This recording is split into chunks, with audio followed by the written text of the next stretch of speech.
the MMA podcast.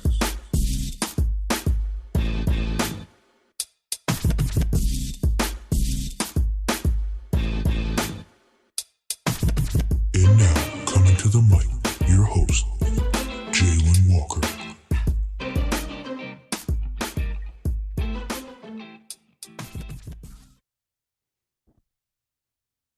Welcome to Pound for Pound, the MMA podcast.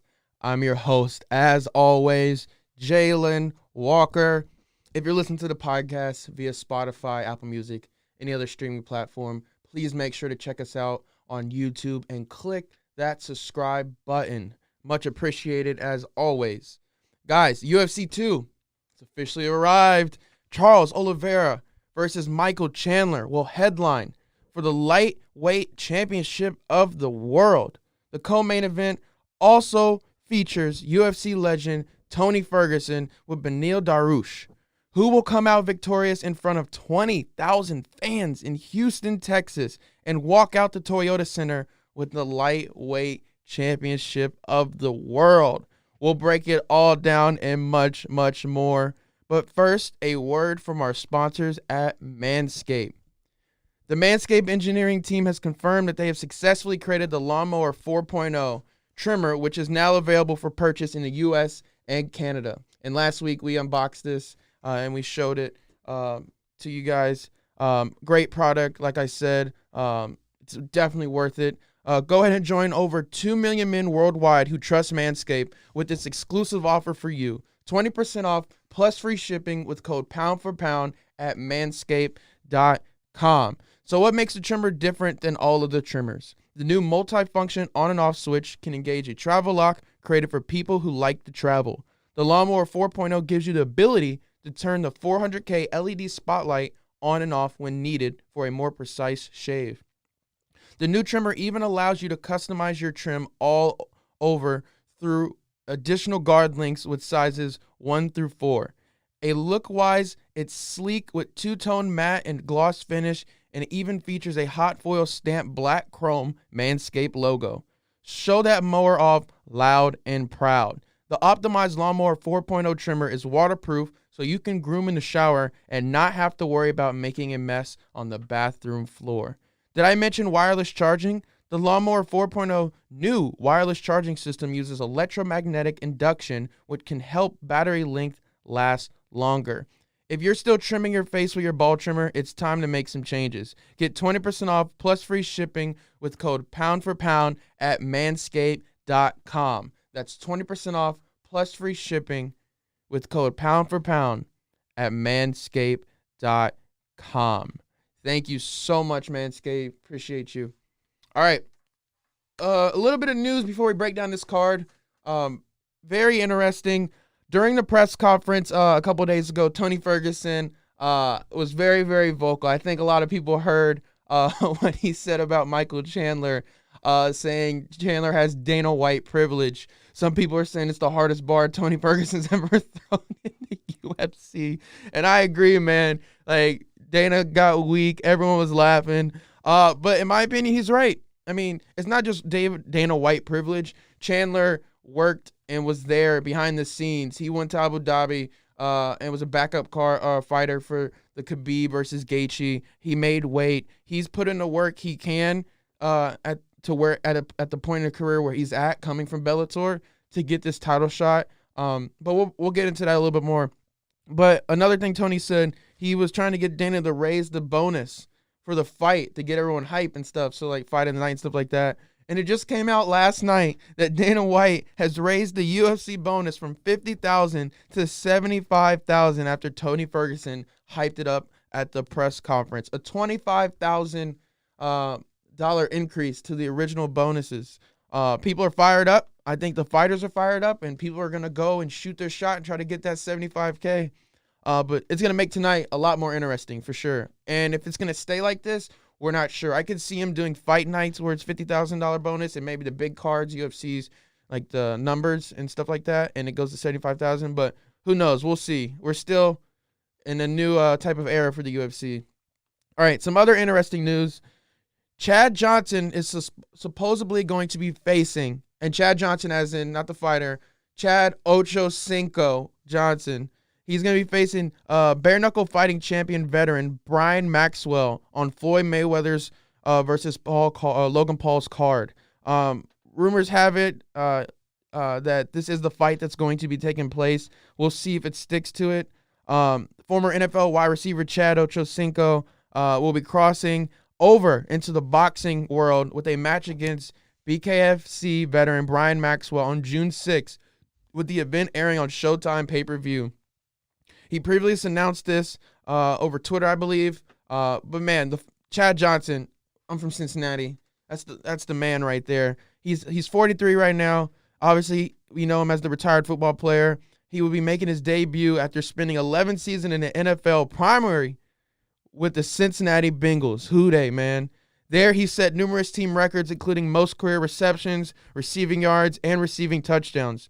Johnson trains for several years at Mayweather's boxing club during the offseason, where he was an active NFL player, and he's remained a combat sports enthusiast ever since. He even made an appearance at UFC's press conference, including the recent event in Jacksonville, Florida, where he asked welterweight title contender Jorge Masvidal questions as part of the media. We've seen Chad walking around, being here and there. He was at the Logan Paul fight. He was at the UFC. His reaction to Jorge getting knocked out was priceless. Yeah, he lost a lot of money on that fight. He needs to make it back, and that's probably why he's fighting. But no, I think Chad's cool. But to be 100% honest with you guys, I think he's stepping out of bounds here. Like, he's a great football player, even great at soccer. He's great at video games, but I think this is a world that Ochocinco should have maybe not took a step in. But I'm rooting for him. I'm always going to root for Chad Johnson. Hopefully, he can somehow get a knockout or win this fight, and that'd be awesome. But those dudes from Bare Knuckle Fighting Championship, those dudes ain't no joke, man. They ain't no joke, especially Brian Maxwell. So we'll see what happens. Some sad but heartfelt news. It is reported from Anderson Silva, and it has recently come out that he has said that he is most likely done competing in the sport of MMA. Anderson Silva, a.k.a. the Spider, as we all know, probably one of the greatest mixed martial artists of all time. He has influenced countless fighters in the sport today, from his Brazilian brothers to other nationalities. Everyone looks up to Anderson Silva. They looked up to him. He was one of the first real pound-for-pound #1 fighters in the world. Like, he could take out anybody, boxers. It didn't matter who it was. But it's sad to see him go, but I'm also very at peace with it because I don't want to see the man get hurt. He is decently old, but in honor of Anderson Silva hanging up the gloves finally, I wanted to hit some of his stats real quick. Anderson Silva has the longest title reign in UFC history with 2,457 days as holding the title. Insane. He has the most UFC main events in UFC history at 20. He has the most UFC consecutive wins in history at 16. He's third in UFC history for most finishes at 14. Tied in second in UFC history for most knockouts at 11. And he's fourth in UFC history for 11 title fight wins. And he also has 8 consecutive finishes, most in modern era. For the people that weren't very accustomed with fighting back in the early, late 2000s, 2006, when he first made his scene to the UFC, you should definitely get brushed up on it. It was a sight to see Anderson Silva come out, and no one's ever seen a striker like him. It was absolutely amazing. I was not really into it at that point, but I did see the fight years later, and I still watch the fights to this day, and I go back and watch them. His debut into the UFC was outstanding. His opponent didn't know what to do with his striking. It was something that no one's seen before. His quickness, his preciseness. Without Anderson the Spider Silva, the UFC would not be what it is today. So I would like to tip my hat to Anderson Silva and wish him a long and healthy retirement and see what's next in his future. Coaching, opening a gym, whatever he's going to do, it's going to be great. So we salute you, Anderson Silva. Thank you for everything you did for the sport, and congrats on retirement. All right, last piece of news before we get into this fight card. John Jones. Man, he shut down the possibility of him fighting Stipe. In a series of tweets, Jones, I don't know what's going on with this man. He basically said, "Don't get excited, people. I'm not fighting Stipe. I'm not here to fight Stipe, but I would defend my belts against him, no problem. I'm looking for the biggest draw, and I'm willing to wait. 33 years old and better athlete right now than I've ever been before. I'm just going to keep training my ass off." He said, "I'm sick of hearing the same shit. You're not a big enough star. You don't bring enough pay-per-view. I'm ready to fight fights, and that will bring in the pay-per-view." Sorry, his grammar's all over the place. "The world wants to see some black-on-black crime right now, and I'm ready to give it to him." He's speaking of Francis Ngannou. I think the black-on-black crime comment was a little much, but it's John Jones. He's not interested in fighting anybody other than the title. It's not being handed to him, but his title shot, he does deserve it. Anybody at his caliber that's done what he's done, if you move weight divisions, you should be fighting for the number one contender spot or most likely the title. That's just how the cookie crumbles. I mean, he's one of the greatest mixed martial artists of all time. He's not the GOAT because he took performance enhancers, but still, he is one of the greatest of all time. It just sucks for him because Ngannou is scheduled to rematch Derek Lewis already, and that's going to be the first title defense for Ngannou, which will take place early this summer. But yeah, Dana wanted John Jones versus Miocic, which would have been a great fight. Would have been a great fight for John Jones coming into heavyweight, but he wants Ngannou. And if he fights Ngannou, man, mark my words, Ngannou's going to knock his ass out. Unless he gets him on the ground and breaks him. John Jones, that is. But we'll see. Very exciting stuff. Not a whole bunch happening. Some fighters have been released. We don't really want to get into that. But all in all, I'm excited to see John Jones fight whoever. And I'm also really looking forward to seeing what happens with Ocho Cinco in the future with this fight. But big things coming forward. Big things coming forward. But on to tonight. Ladies and gentlemen, UFC 262 is in Texas at the Toyota Center with 20,000 sold-out live fans. It is going to be insane. First on the card is Edson Barbosa versus Shane Burgos at the featherweight division. Edson Jr. Barbosa is 13-2. He's coming off a much-needed victory after dropping 3 straight in his past 4 fights. His last fight was unanimous decision against Makwan Amirkhani, and that was in October of 2020. You know, he has 12 wins by knockout, 1 by submission, 8 by decision. He has 7 first-round finishes with 6 coming by knockout and submission. One of the benefits of Barbosa's move down to 145 is his improved punching power. We only have a short sample size, but Barbosa is putting his foes on the ground with hands more often than we have seen. Barbosa is known for his head kicks. He had the first flush head kick knockout in the UFC. But with all of his extensive training and his game plan, it is changing. He is throwing a lot more with the hands, and it's being very effective. You know, he has wins over Anthony Pettis, Gilbert Melendez, Dan Hooker, Beneil Dariush, who fights tonight, Paul Felder, but he's also lost to people like Justin Gaethje, Kevin Lee, Khabib, Tony, Donald. But the people he's lost to were heavy hitters at the time and still are heavy hitters in the league or in the sport. But, you know, his keys to victory, I think, would be he needs to stop opponents with those leg kicks and bring that back, hit him to the midsection, try to get those head kicks and just apply pressure. And I think in the long run, that would benefit him the most. His opponent, though, is a tough son of a gun, man. You know, Burgos is coming off a unanimous decision loss to Josh Emmett. He's 24-9, a.k.a. the Hurricane. He has a balanced record of 5 wins by knockout, 5 by submission, and 3 by decision. 6 first-round finishes, 3 each coming from knockouts and submissions. Historically, though, for his luck, Barbosa's weakness comes to pressure, which bodies well with Burgos. However, as Dan Hooker found out the hard way, methodical, patient pressure can sometimes equals just stepping into a brutal, hard shot. I think Burgos needs to take advantage of his own gas tank in like a almost delaying, if that would make sense, his pressure and just conserving his cardio.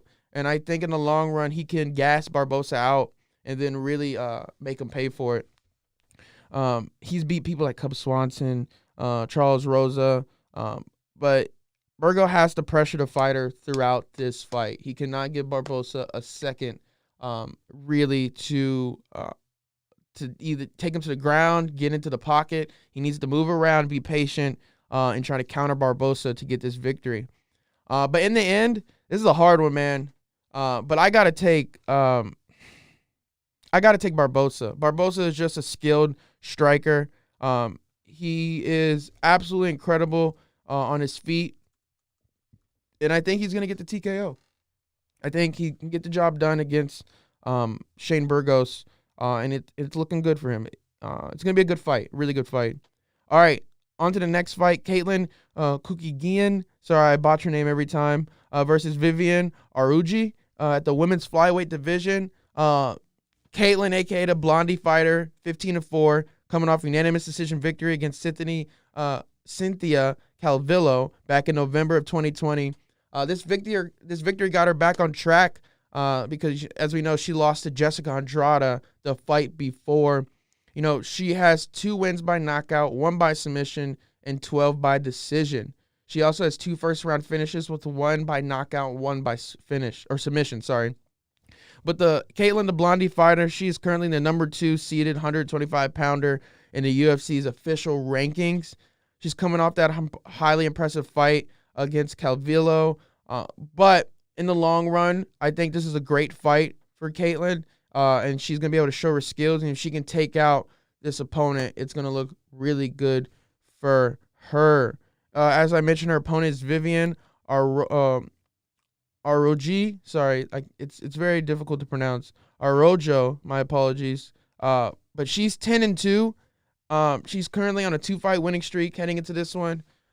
She had a unanimous decision against Roxanne Modafferi, which is a very tough opponent, and that was back in January. It was a wonderful fight. She got the balanced record with 3 wins by knockout, 4 by submission, and 3 by decision, and she has 4 first-round finishes with 3 by submission and 1 by knockout. You know, she's currently riding a 2-fight win streak, as I mentioned. She beat Roxanne Modafferi last month, like I said. She has that lone loss, which came to her in 2016. Who was that? I think that was against Jessica I. Sorry if I'm wrong. But that was a unanimous decision defeat.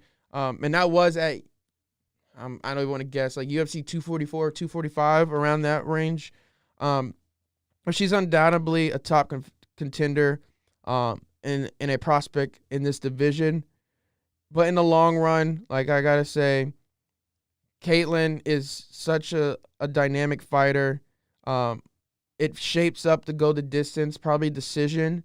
But I think Caitlin's going to be able to hold off and give more volume and be higher on the judges' scorecard, in my opinion. I don't think Vivian's going to be able to push that much pressure on the Caitlin because Caitlin likes to counter, and I think Vivian's going to get countered a couple times and back off a little bit. So we'll see. It could end in a knockout, but I'm calling Caitlin, the Blondie fighter, wins via decision. All right, on to the next fight. Matthew Christopher Schnell versus Rogerio Bontorin at the bantamweight division. Matthew is 15-5. He's coming off a split decision victory against Tyson Nam back in January. This fight got him back on a winning side after he lost his previous battle by first-round knockout. He has 2 wins by knockout, 8 by submission, 4 by decision, and 1 by other. He also has 9 first-round finishes, with 2 coming by knockout and the rest by 7 submissions. He's been preparing for the former flyweight title challenger Alex Perez, and he's grateful to be able to stay on his car after Perez fell off. Shout out to Rogerio for stepping up to take this fight. Not a lot of people would have done that. But man, who snapped Matthew's streak? I think it was Alex. I can't remember his name, but yeah, his streak was snapped not too long ago. But Schnell returned to Fight Island with that fight for Tyson Nam, and he looked absolutely amazing. It was a split decision, unfortunately for him, but he did win. And when he gets in the groove, he's in the groove. His nickname is Danger for a reason. You know, he puts his opponents in certain positions to where they can't get out of it, and they just fall to him, man. It's very interesting to watch. And Rogerio, who's 16-3 with one no contest, needs to watch out for that. He's currently on that 2-fight losing streak, and he's needed to get back on track here. And this isn't a great opponent to try to get a quick dub against. You know, he has 3 wins by knockout, 11 by submission, and 2 by decision. He also has 9 first-round finishes with 7 by submission and 2 by knockout.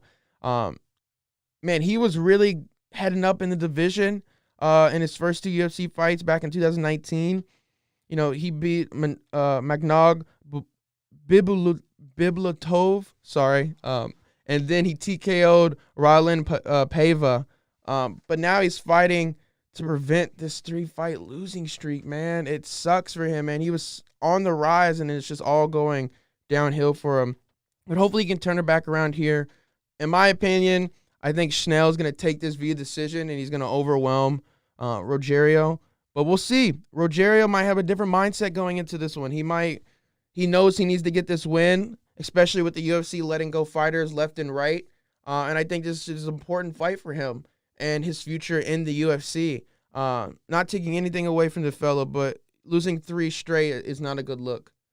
He's not Cowboy Cerrone. He can't not get fired immediately after losing 4 or 5. You know what I mean? Like, he needs to get this win to really show himself as a contender and as a someone that deserves to be here in the UFC. Not that he say he doesn't deserve, but like I said, three losses in a row does not look good at all. Especially when you came into the UFC at 14-1.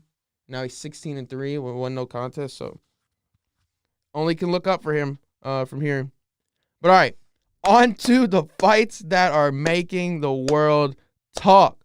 Tony Ferguson versus Beneil Dariush at the lightweight division. Tony El Cucoy Ferguson. He's had a rough 2020.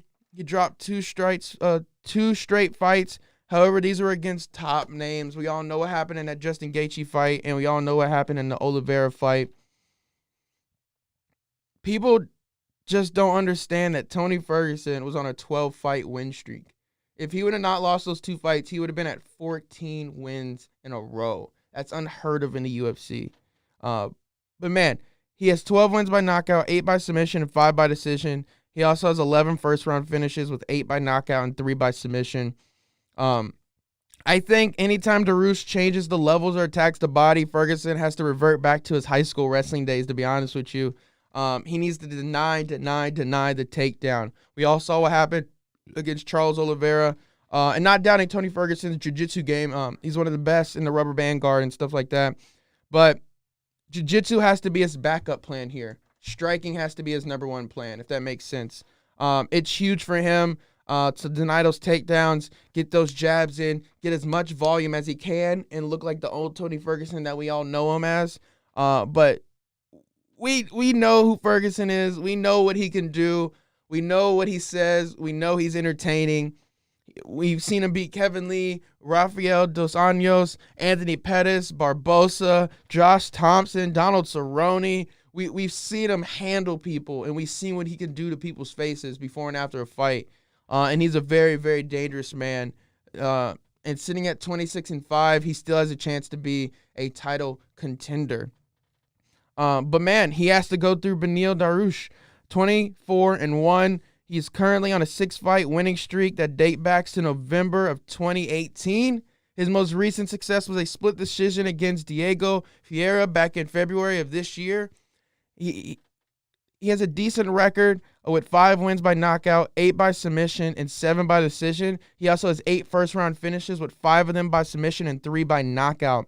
He has the same skills to drag Ferguson down to the mat and contain him. Like Oliveira, it's interesting. Dariush would be best advised to get to the ground and take down Tony Ferguson and get on that top guard and top mount and put in work just like Oliveira did. It's going to be really hard to submit Tony because we know he doesn't tap. His arm has to break. Something has to break for the fight to be over. We all saw how extended his arm was when Oliveira was pulled in that arm bar. A lot of people looked away, including me. I'm not going to lie. We all thought his arm was going to break, but Tony's one tough son of a gun. And if Beneil is going to submit him, he's going to have to put him in something real difficult or put him to sleep or break something. But once on the mat, Dariush should look to pass when Ferguson climbs to his guard. Maybe a sneaky rolling Darce choke or, like I said, an armbar if he wants to attempt it. It all depends. No one is as dangerous on the bottom in the right position as Tony Ferguson, though. So he needs to look out for that. I think Dariush can do this if he can keep his mind straight. I think he's prepared for Tony Ferguson, and Tony Ferguson being in the best shape that he's ever been and mindset. He's stripped all of his teammates away, and Ferguson is really looking to focus on himself in the fight and his technique and his style. And I think that's a great thing for Ferguson going into this. And it makes this really hard to choose. After watching Embedded and stuff and other things like that, I've come to the conclusion that this is a hard-ass fight to go. That's all I can say, man. I think people could be overreacting to Dariush here with the favorite for the odds here. But, man, I can't. Even though Dariush is on that 6-fight win streak, I literally don't have anything picked for this fight. Like, it literally says picked and it's empty. I got to go with my boy Tony Ferguson. I got to.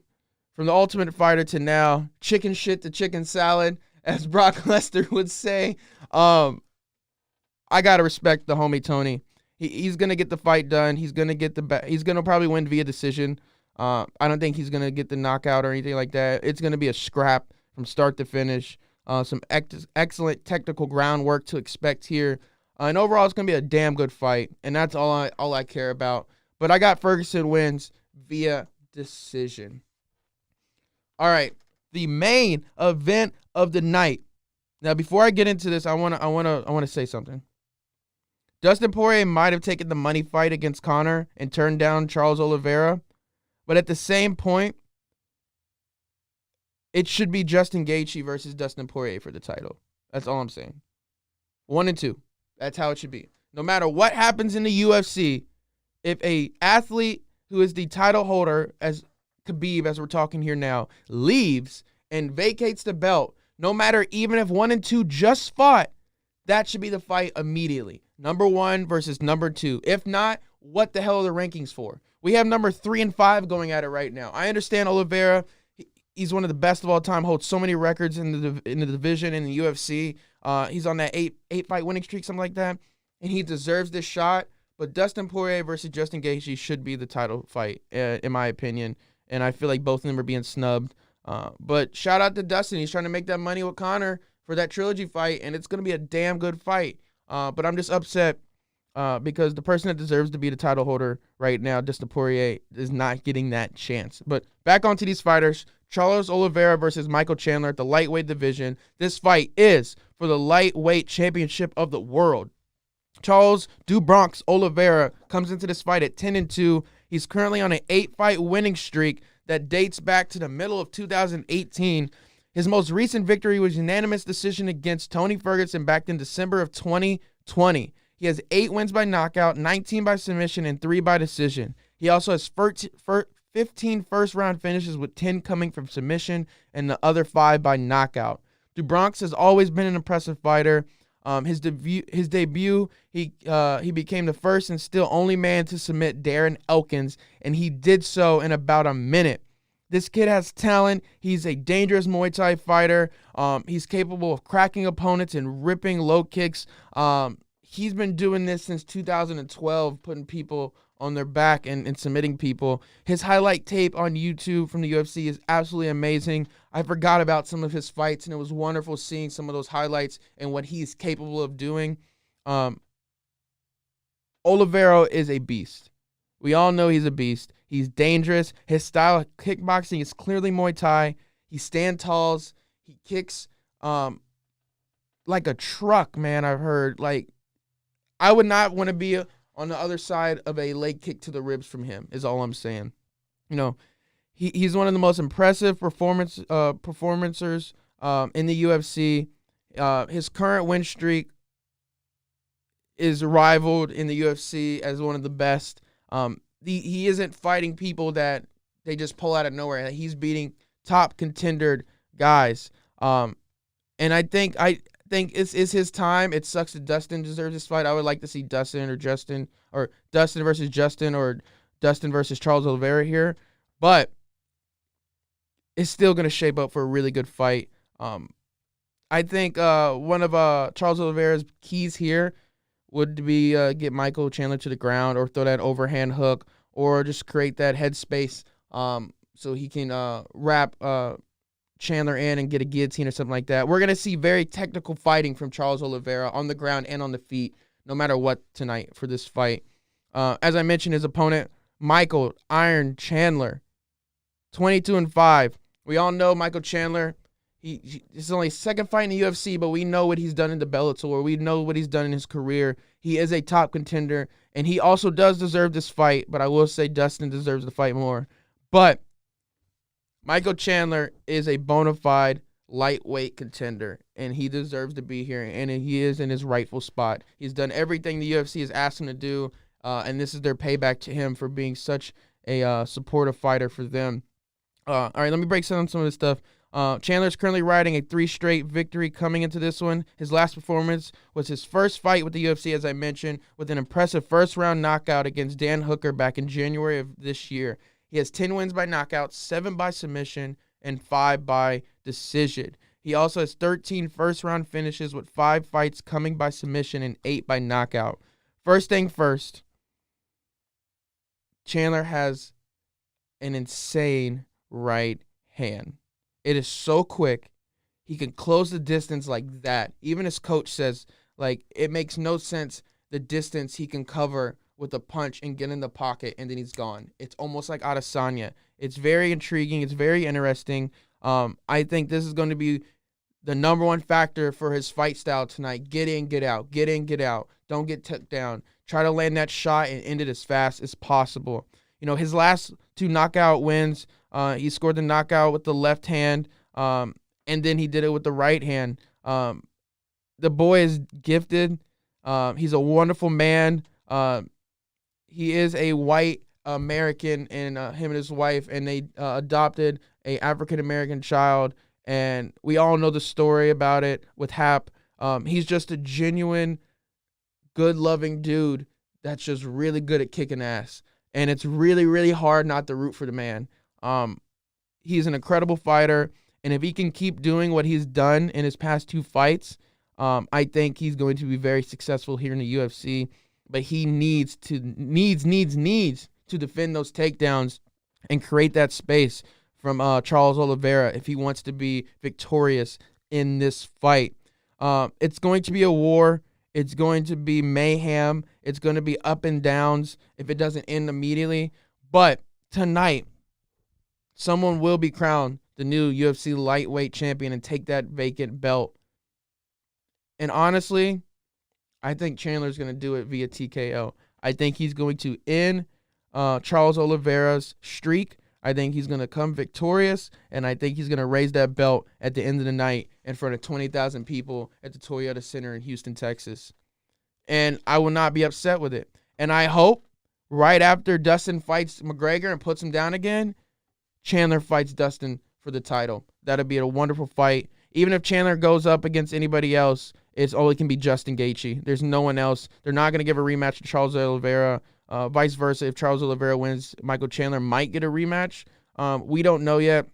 But I see Michael Chandler raising that belt tonight via TKO against Charles Oliveira. It's going to be a wonderful fight. It's going to be a wonderful fight card. The early prelims start at 6:30 p.m. on UFC Fight Pass. And then at 8 p.m., the preliminary card starts on ESPN. And as we all know, at 10 p.m. from the Toyota Center in Houston, Texas, sold-out crowd of 20,000 people. That will be viewed on pay-per-view via ESPN+. But exciting fights tonight, guys. I'm ready for them. I hope you guys are too. Hope you're going to be tuning in. But I appreciate it. There's nothing really else to talk about. So I appreciate you guys tuning in. And this is Pound for Pound, the MMA podcast. And I'm your host, Jalen Walker.